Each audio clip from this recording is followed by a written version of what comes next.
Today, we delve into the tragic history of the U.S. Radium Corporation, a company that led to the untimely deaths of young women, leaving a haunting legacy that persists to this day.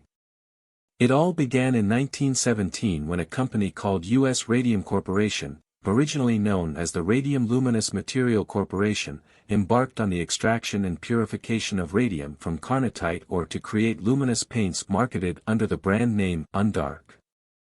The ore was sourced from the Paradox Valley in Colorado and other mines in Utah.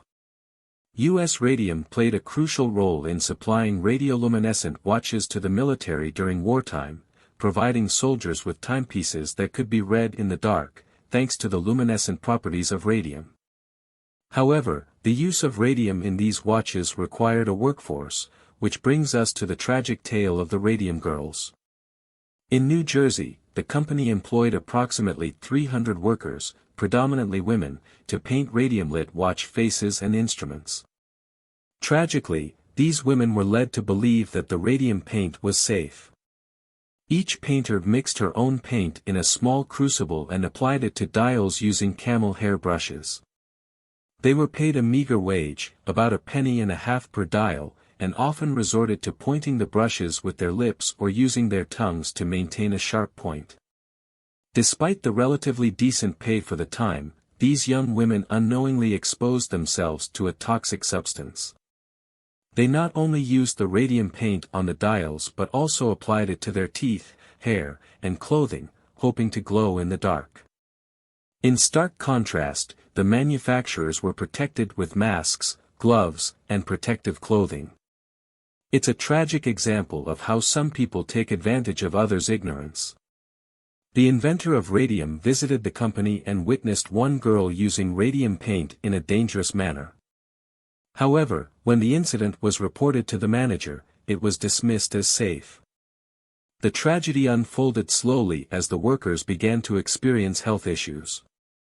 It started with body pains, followed by miscarriages, gum bleeding, weakness, and teeth falling out. Some even lost the ability to walk, and X-rays revealed their jaws had disintegrated. Amelia Molly Maggia was the first among them, falling ill at the age of 24 in January 1922. By May, she was forced to leave the factory. Initially, doctors misdiagnosed her condition, giving her aspirin for what they thought was a minor illness. However, when she returned for a toothache, the doctor removed her tooth, only for her entire jaw to crumble, leading to her death on September 12, 1924. By that time, 9 women had already succumbed to the effects of radium exposure. Most of the women's illnesses were misdiagnosed, but what they didn't know was that the company had covered up the dangers of radium. Dr. Cecil Drinker was brought in to investigate, and he discovered the shocking truth: the factory was contaminated with radium everywhere. He provided recommendations, but the company chose to conceal his findings and refused to follow his advice. Drinker faced backlash for trying to publish his findings. The turning point in this tragic saga occurred when Grace Fryer experienced the same symptoms, leading to her spine collapsing. Grace's father, a union representative, decided to take legal action against the company. Along with 4 other brave women, they sought justice, but for 2 years, no one was willing to help.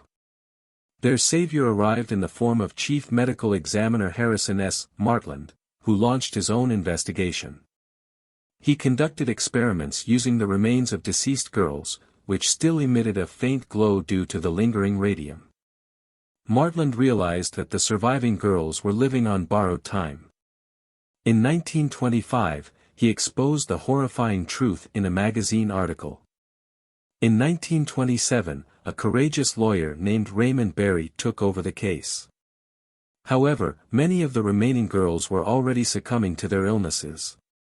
By their first court hearing in 1928, some couldn't even raise their hands, while others testified from their deathbeds.